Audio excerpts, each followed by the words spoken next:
2018 Honda Pilot. 2018 Honda Pilot review on. The 2018 Honda Pilot is a thorough SUV that boasts excellent interior room and comfort.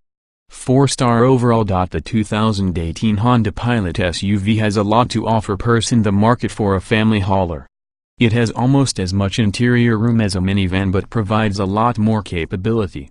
Available in front-wheel or all-wheel drive configurations, the Pilot comes standard with a strong V6 engine that helps it tow up to 5,000 pounds and is built tough enough for some light off-roading.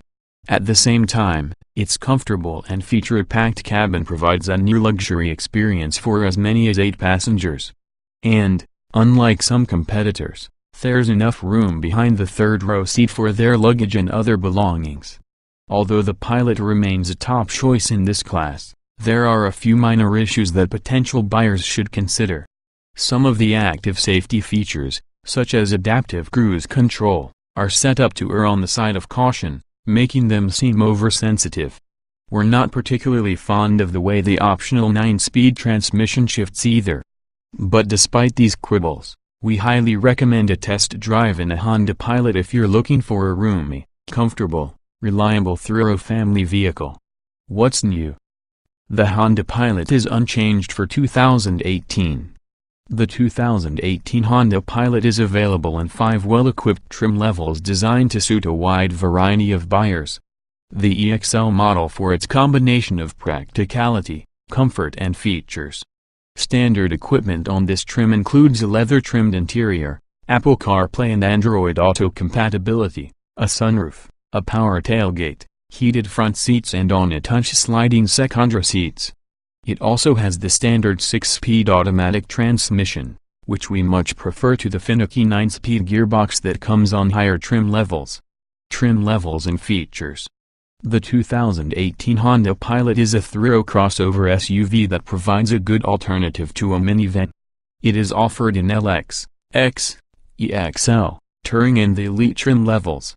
All seat 8 people, with the exception of the Elite, which has secondary captain's chairs that reduce capacity to 7.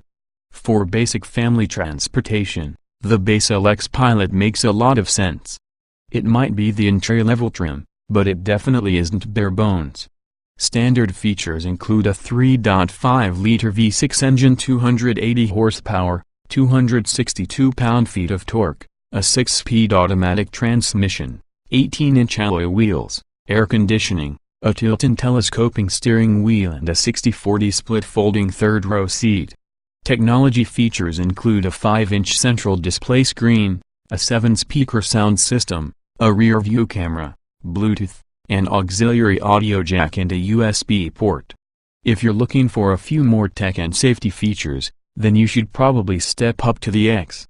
It adds automatic headlights, fog lights, LED running lights, heated mirrors, remote engine start, the Honda Lane Watch blind spot camera, dynamic guidelines for the rear view camera, 3-zone automatic climate control and a power-adjustable driver seat.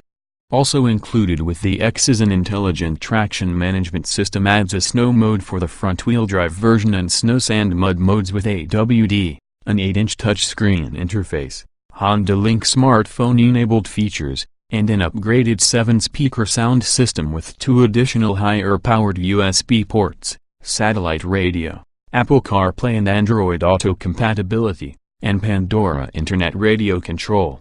Although much of its equipment is the same as in the X, the EXL gets several creature comforts that make it worth a closer look.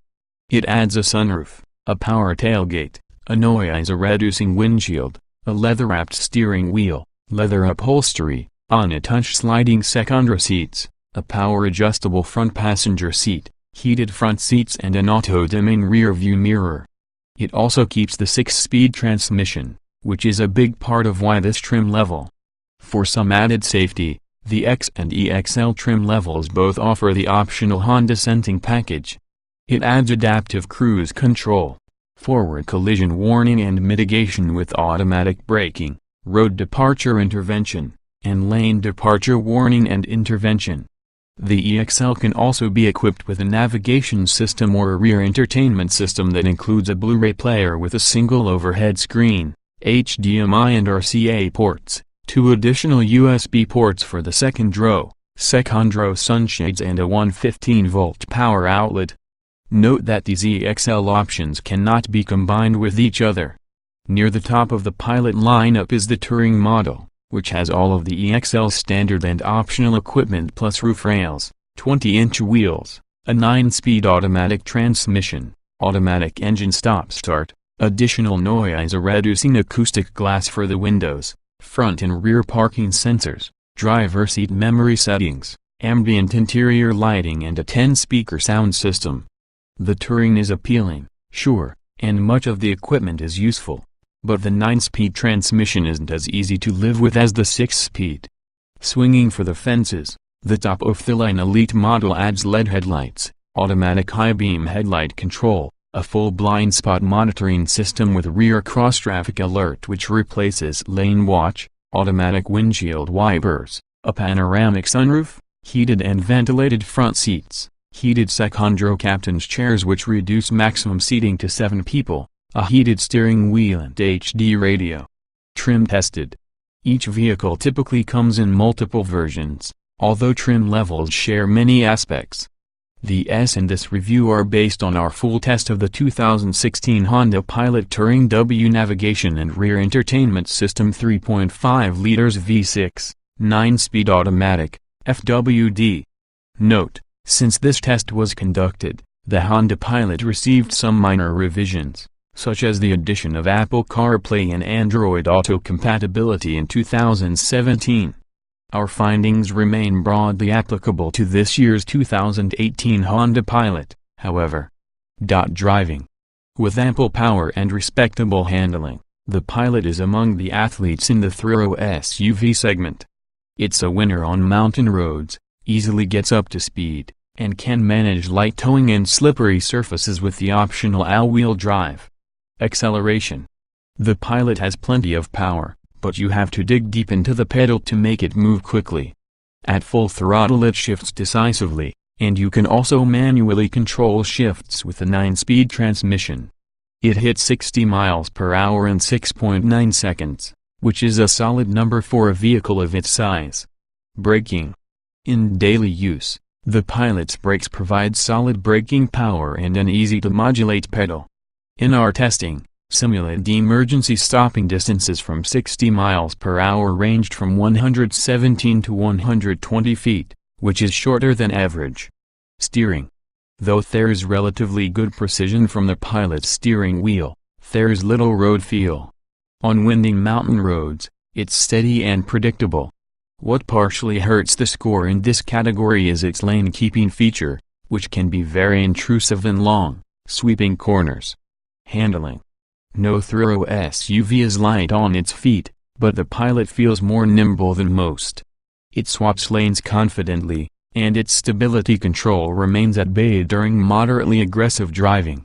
Overall, handling is above average for the segment. Drivability.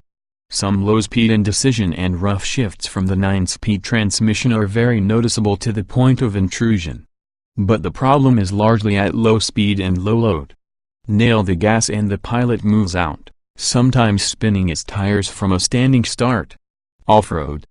All-wheel drive Pilots can handle little more than dirt road duty. All-wheel drive models, however, offer active center and rear differentials that redistribute power to the wheels that need it most, making the Pilot surprisingly capable on snow, sand and mud. Comfort. The Pilot is a very comfortable given its above-average ride quality and seat comfort, plus ample space in first and second rows. Ease of use is very high, too, which makes the Pilot a convenient and easy vehicle to live with. Seat comfort. The wide seats with compliant but supportive backs and bottoms provide hours of comfort. The adjustable inner armrests are a bonus, as is power operation and lumbar support. The Touring model we tested came with heated seats up front and a second row that slides and reclines. Ride comfort. Body motions are well controlled but not at the sacrifice of ride comfort. Big bumps affecting all four wheels can surprise the Pilot, but smaller obstacles don't seem to disturb the ride as much. It's a segment leader in this category. Noise and vibration. Levels of tire and wind noise are low, especially for a Honda product. The door sealing is very good, and during our tests, we didn't observe any unusual rattles or squeaks. Passengers remain compartmentalized from the outside elements, even over significant surface changes. Interior. The Pilot exhibits typical Honda efficiency and build quality. Use of space is very good with lots of storage. Practical features such as the easy entry third row and flat load floor with the second and third rows lowered make a difference when hauling cargo and people. Ease of use. The infotainment controls are improved over an older, multifunction knob design, and there's an attractive high-resolution touchscreen. The lack of physical knobs for some features is disappointing. Also, the push-button shifter for the 9-speed automatic transmission takes some getting used to. Getting in, jetting out. The large doors and modest seat heights make the Pilot an easy vehicle to enter and exit. Third row access is enhanced with a single button release for the tilt and slide second row, but the pass-through space into the rear is small. Driving position. The Pilot's highly adjustable front seats and tilt and telescoping steering wheel make it easy to find a good driving position. The driver's seat is mounted a bit high for shorter drivers, but otherwise it's a comfortable setup for most. Roominess. Both the first and second rows are very roomy with good elbow room, leg and headroom for all but the biggest occupants. Third row seating is close coupled with a low seat bottom and a high floor. But there's still enough room for adults on short trips, which some competitors can't manage. Visibility. For such a large vehicle, there's average front and rear quarter visibility. The upright seating gives a better view than you get in the Honda Odyssey minivan. The multi-view backup camera is handy, while optional front and rear parking sensors reveal hidden obstacles. Quality. The quality of materials and assembly is high for a thorough SUV in this segment, but not substantially better than what you find in competitors. Soft touch plastics on the dash combined with high gloss trim and matte finish secondary controls look and feel good. Utility. The Pilot is an extremely utilitarian vehicle even though it can't tow as much as large truck-based SUVs, such as the Chevy Suburban. Its large, well-thought-out interior proves extremely useful when you stuff it full of passengers and their gear. Small item storage. Everywhere inside the cabin you'll find numerous storage compartments for small items. Up front, a cavernous center console sits between the front seats, and big cup holders are everywhere. Bring all your small items, the Pilot has space for them. Cargo space. It might not measure up against a few cavernous minivans, but the Pilot is still near the top of the thorough SUV segment in terms of total cargo space. The fold-flat second and third row are extremely useful for big items, and there is generous storage under the rear load floor for extra luggage. Towing. At 3,500 pounds, the 2WD Pilot we tested has a towing capacity lower than that of most V6-powered thorough SUVs. All-wheel drive does bump the Pilot's towing capacity up to 5,000 pounds, which is more in line with the capabilities of its competitors. Technology. Though some controls in the Pilot are reasonably intelligent and intuitive, the active safety features are on the side of caution and can be intrusive. Also, the lack of a volume knob is a frustration that you have to deal with on a daily basis. Smartphone integration. Honda's smartphone integration software isn't the most user-friendly system we've tested, and it's often susceptible to glitches. Apple CarPlay and Android Auto are optional features that should prove useful, but we haven't had the opportunity to test them in the Pilot yet. Driver aids. The standard Honda Lane Watch system is helpful for passenger-side lane changes, but optional systems such as adaptive cruise control and collision mitigation are extremely sensitive. They react very quickly to the slightest of changes in road conditions, which can be more annoying than helpful. Long-term road test. To learn more about the 2018 Honda Pilot of this generation, read our updates from a full year of living with a 2016 Honda Pilot. We cover everything from seat comfort to real-world fuel economy. Please note that the Honda Pilot differs from our long-term Pilot in that it now offers Apple CarPlay and Android Auto capability. It's the same generation, though, so most of our observations still apply. Read long-term test.